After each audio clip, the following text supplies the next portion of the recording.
Are you struggling to keep your kids in their beds at night? You're not alone. This is a common issue that many young parents grapple with. It can be a bewildering and often stressful problem. However, it's important to remember that it's a phase that most children go through, and it's definitely solvable. So, without further ado, let's embark on this journey together and dive into a step-by-step guide to help you teach your kids to stay in their beds at night. The first step is to establish a consistent bedtime routine. This routine acts as a signpost for your child, guiding them towards an understanding of what's expected when the moon is high and stars twinkle in the night sky.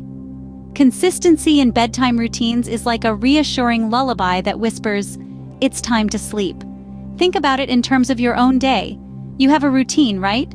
You know that after dinner comes dishwashing, maybe a bit of relaxation, and then sleep. This routine gives you a sense of order and predictability. The same principle applies to children. For instance, a routine could include bath time, followed by a cozy story time, and finally, tucking them in with their favorite stuffed animal. Each step in this routine sends a clear signal. It's time to wind down, it's time for bed. Consistency is key. It provides your child with a sense of security and helps them understand what is expected of them. Next, let's focus on creating a comfortable sleep environment for your child. Comfort is key when it comes to a child's sleep environment. It's about more than just a soft mattress. It's about creating a space that feels safe, cozy, and inviting. Firstly, choosing the right bed is essential. This could be a traditional bed, a themed bed, or even a bed shaped like their favorite character. The goal is to make the bed appealing and exciting for your child. Secondly, comforting items play a crucial role. The presence of a favorite blanket, a cherished stuffed animal, or even a well-loved book can make a world of difference. These items provide a sense of familiarity and security. Lastly, minimize distractions. This means keeping the room quiet, dimly lit, and free from electronic devices.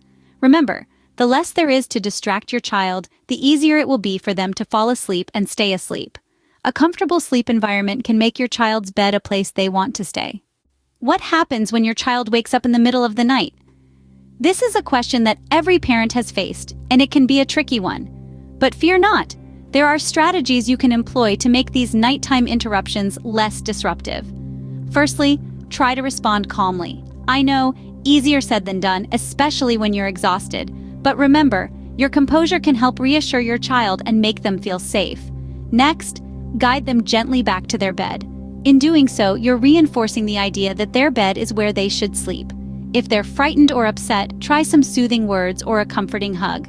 Yes, it's still about being calm and consistent. And finally, resist the temptation to let them climb into your bed.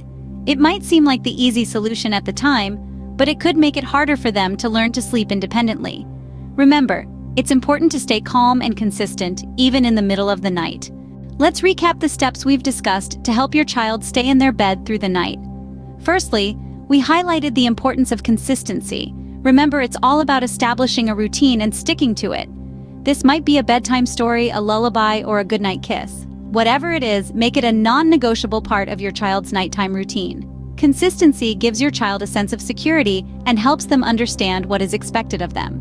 Next, we touched on the role of a comfortable sleep environment. This means ensuring your child's room is quiet, dark, and at a comfortable temperature. You might also consider adding a nightlight or a comforting teddy bear. The goal is to make your child's bed a place they want to be, not a place they're sent to.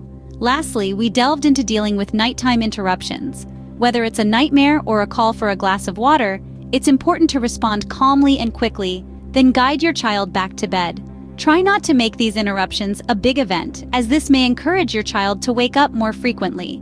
With patience, consistency, and these strategies, you'll be well on your way to peaceful nights. Remember, every child is different, and what works for one may not work for another. So keep trying until you find what works best for your family.